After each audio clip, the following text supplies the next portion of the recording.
नमस्कार, आप देख रहे हैं न्यूज़ वन इंडिया और मैं हूं आपके साथ अमृता चौहान।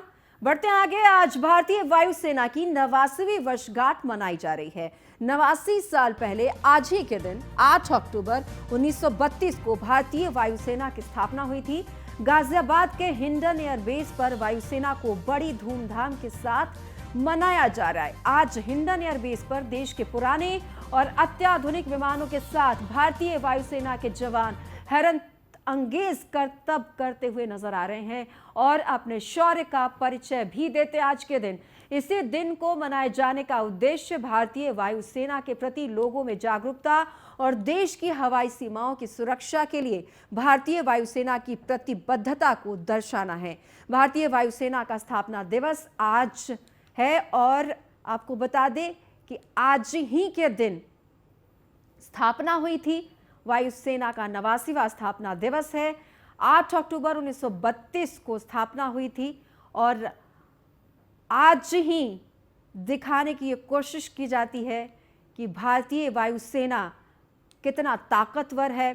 आज जश्न मनाया जाता है स्थापना दिवस पर, तो आसमान के शेरों का आज शौर्य देखने को मिलता है। अपना दम दिखाते हैं कि किस तरह से वो किसी से भी लोहा लेने के लिए काबिल हैं। और आज वायुसेना का 89वां स्थापना दिवस है जिस पर जश्न मनाया जाता है। और आज ये जो तस्वीर हम आपको दिखा रहे हैं, सीधी तस्वीरें हैं। यहाँ पर वायुसेना अपना कर्तव्य दिखाते हुए, तो वायुसेना की ये जांबाज हैं जो अपना कर्तव्य दिखाते हैं। ये हैरत अंगेज कर्तव्य जिसे देखकर आप भी हैरान रह जाएंगे। और ये एक दम्भ जो है, वो शक्ति आप कहें कि उसका प्रदर्शन भी किया जाता है आज के दिन। और ये दिखाने की कोशिश की जाती है कि देश के जो वायुवीर हैं वो कितने सक्षम हैं किसी भी हालात से लोहा लेने के लिए। तो गाजियाबाद से ये सीधी तस्वीरें हम आपको दिखा रहे हैं। तो यहाँ पर अलग अलग करतब करते हुए दिखाई देते हैं जो एयरफोर्स के जवान हैं वो। तो गाजियाबाद से सीधी तस्वीरें। वायुसेना के 89वां स्थापना दिवस पर जश्न का माहौल है और ये जो कार्यक्रम है स्थापना दिवस पर आयोजित की जाती है और ये दिखाने की कोशिश कि हम कितने सक्षम हैं, हमारा देश कितना सक्षम है और किसी से भी लोहा लेने के लिए, हर मुश्किल हालात से लोहा लेने के लिए हमेशा तैयार है। तो गाजियाबाद से अलग अलग 4 तस्वीरें। ये देखिए वायुसेना का दम, किस तरह से यहाँ पर कर्तव्य किया जा रहा है एयरबेस पर। देश के पुराने और अत्याधुनिक विमानों के साथ भारतीय वायुसेना के जवान हैरत अंगेज कर्तव्य करते हुए दिखाई दे रहे हैं। तो ये अलग अलग 4 तस्वीरें जो कर्तव्य किए जाते हैं आज के दिन, क्योंकि आज स्थापना दिवस है। और ये गाजियाबाद से सीधी तस्वीरें, क्योंकि आज भारतीय वायुसेना की 89वीं वर्षगांठ मनाई जा रही है। 89 साल पहले आज ही के दिन 8 अक्टूबर 1932 को भारतीय वायुसेना की स्थापना हुई थी।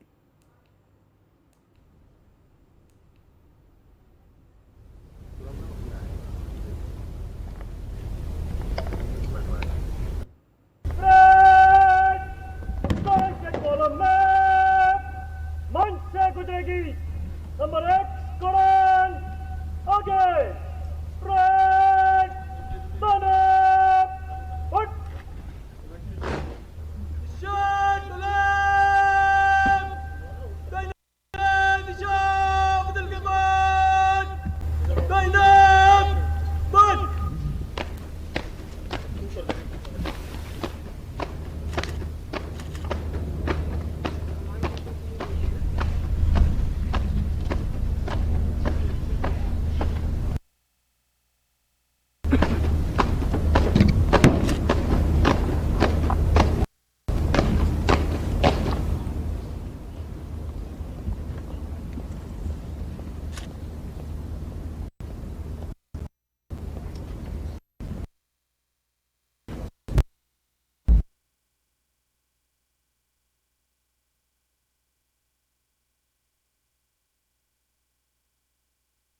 आप अंदाजा लगाइए कि कितना दम है।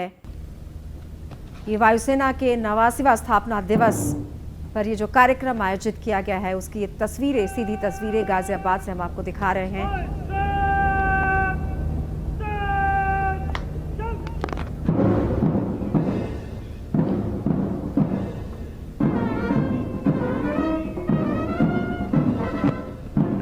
Parade now marching to march past through the saluting dais, keeping in step to the tune of Rafael Flyer. The marching contingents, arms swinging, heels digging, heads held high.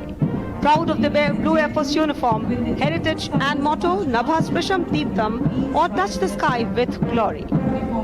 Whether in the air or on ground, the air warriors approach every task with confidence, dedication and pride. तो वायुसेना के 89वां स्थापना दिवस की ये सीधी तस्वीरें हम आपको दिखा रहे थे गाजियाबाद से। और अब रुक करते हैं कुछ अन्य खबरों की ओर। लखनऊ से इस वक्त की बड़ी खबर आ रही है। सुबह 10 बजे बहराइच के लिए रवाना होंगे अखिलेश यादव। पीड़ित किसानों से मिलेंगे अखिलेश यादव। दलजीत और गुरविंदर के परिजनों से मुलाकात करेंगे। तो 10 बजे बहराइच के लिए अखिलेश यादव रवाना होंगे। आपको बता दें कि राहुल गांधी, प्रियंका गांधी वाड्रा और भूपेश बघेल, ये तमाम लोग पहले ही जाकर परिजनों से, पीड़ित परिजनों से मुलाकात कर चुके हैं। और कल सिद्धू अपने कार्यकर्ताओं के साथ, काफिले के साथ अड़े हुए थे कि वो जाएंगे लखीमपुर खीरी, लेकिन सरकार की तरफ से इतनी तादाद में किसी को भी जाने की इजाजत नहीं है। और आज अखिलेश यादव पीड़ित परिवारों से मिलेंगे। और लखनऊ से अश्विनी हमारे साथ जुड़ गए हैं ज्यादा जानकारी के लिए। अश्विनी, आज पीड़ित परिवारों से अखिलेश यादव मिलने के लिए जा रहे हैं। लगातार अलग अलग दलों के नेता वहां पर पहुंच रहे हैं, पीड़ित परिवारों से मुलाकात कर रहे हैं। बिल्कुल, लखीमपुर की जो घटना हुई थी उसमें बहराइच के 2 किसान थे जिनकी मौत हिंसा के दौरान मौत हुई थी, जिसके बाद सियासी पारा चढ़ा था।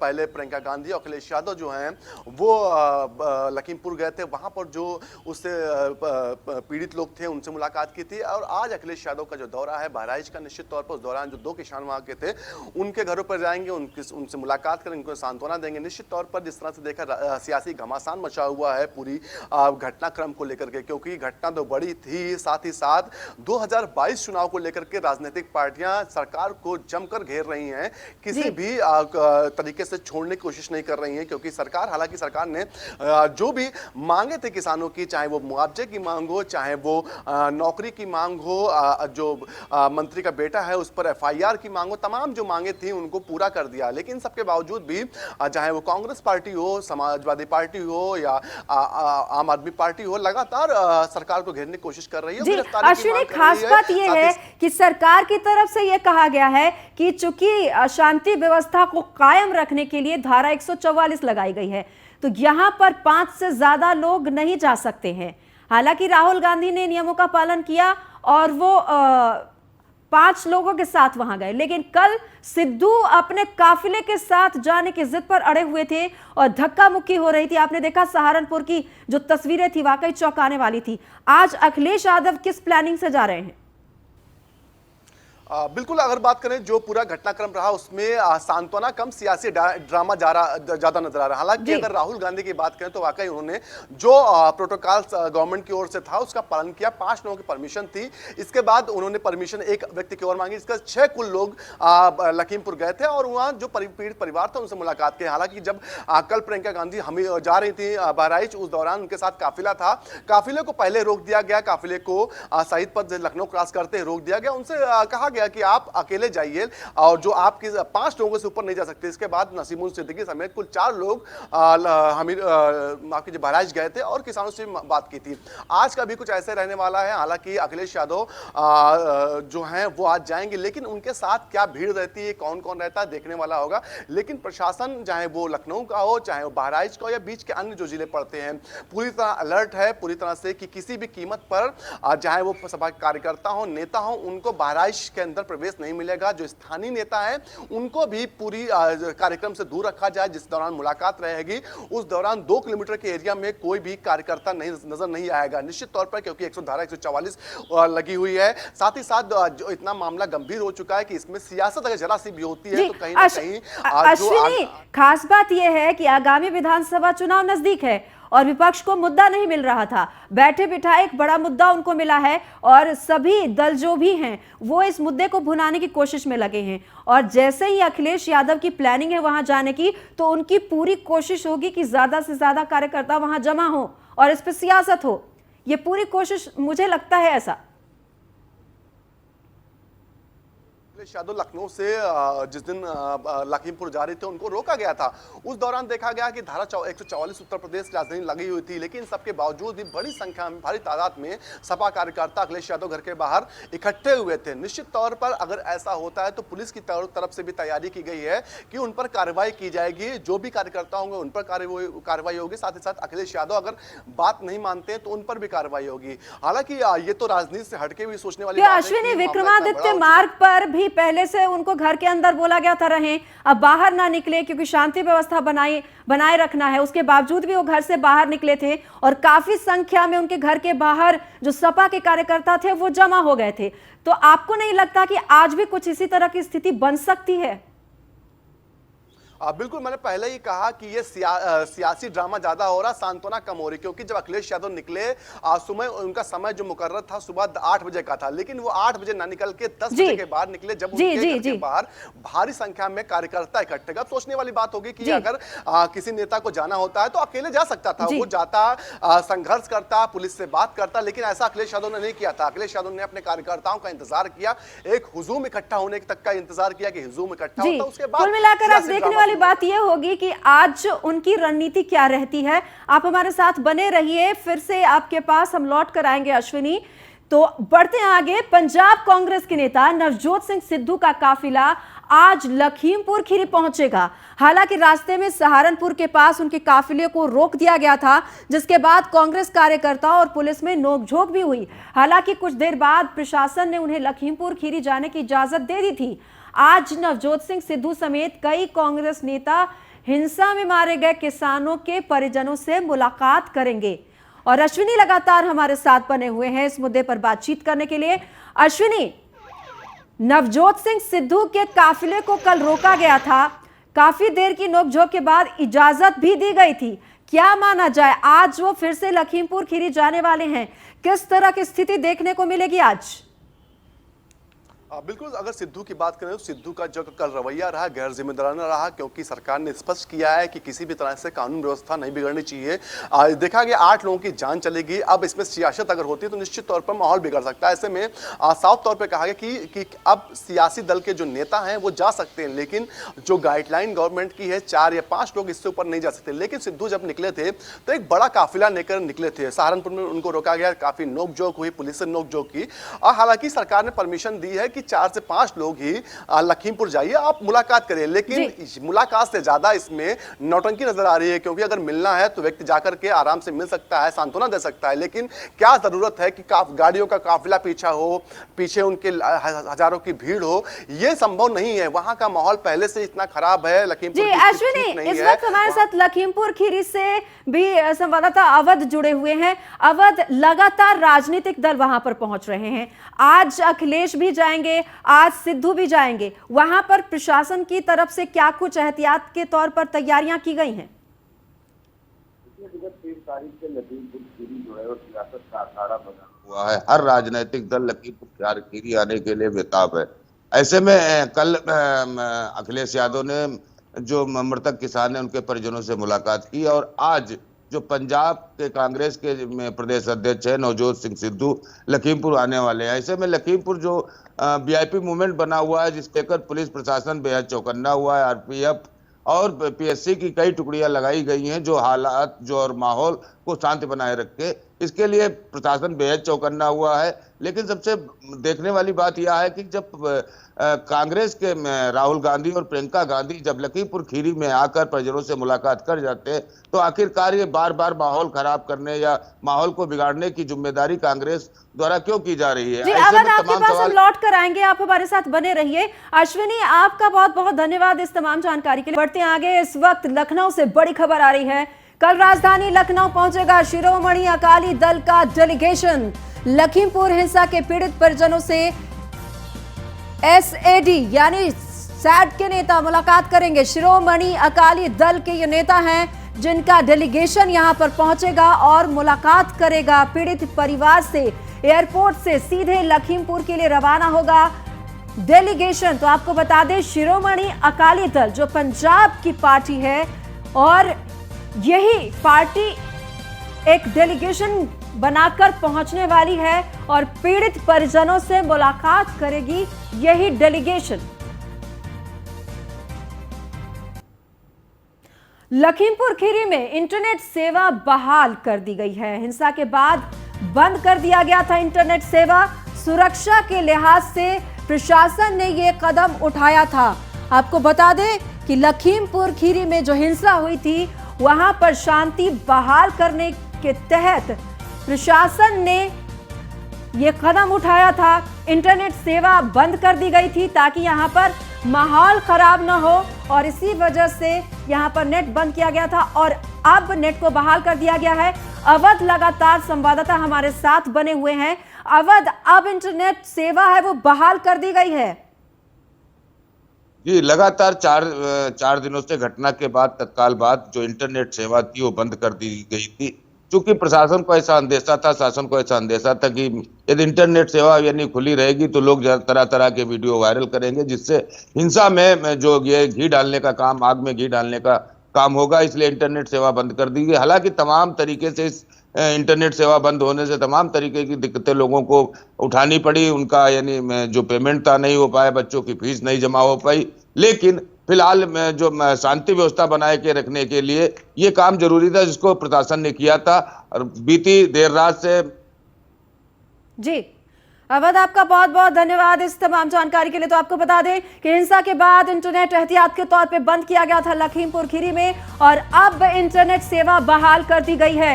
आपको बता दें कि इंटरनेट सेवा बंद होने से हालांकि लोगों को परेशानी तो हुई थी, लेकिन अब यहां पर इंटरनेट सेवा बहाल कर दी गई है। एहतियात के तौर पर यह सेवा बंद की गई थी। बढ़ते आगे, खबर नोएडा से, जहां पर अपराध, लूट जैसी घटनाओं पर अंकुश लगाने के लिए प्रशासनिक हेरफेर की गई। सीपी आलोक सिंह ने बीटा 2 थाने के एसएचओ रामेश्वर कुमार को लाइन हाजिर किया है और सेक्टर 58 में तैनात अनिल राजपूत को बीटा 2 थाने की कमान सौंपी गई है। वहीं नोएडा आईटी सेल में तैनात विनोद कुमार को सेक्टर 58 का चार्ज दिया गया है। आपको बता दें कि बीटा 2 से लगातार लूटपाट की घटनाएं सामने आ रही थी और इसी के तहत ये फेरबदल की गई है। बीटा 2 थाने के एसएचओ को लाइन हाजिर किया गया है और यहां पर अनिल राजपूत को बीटा 2 की जिम्मेदारी दी गई है। तो बीटा 2 थाने की जिम्मेदारी अनिल राजपूत को दी गई है और विनोद कुमार को सेक्टर 58 थाने का चार्ज दिया गया है। तो ये परिवर्तन किया गया है सुरक्षा के लिहाज से। दरअसल बीटा 2 इलाके में कुछ दिनों से लूटपाट की घटनाएं सामने आ रही थी और इसी को देखते हुए ये प्रशासनिक फेरबदल किया गया है। अनिल राजपूत को बीटा 2 थाने की जिम्मेदारी दी गई है। तो अब अनिल राजपूत के पास बड़ी जिम्मेदारी है, क्योंकि यहां पर किस तरह से जो लूटपाट की घटनाएं हैं उस पर काबू पाते हैं, ये देखने वाली बात होगी।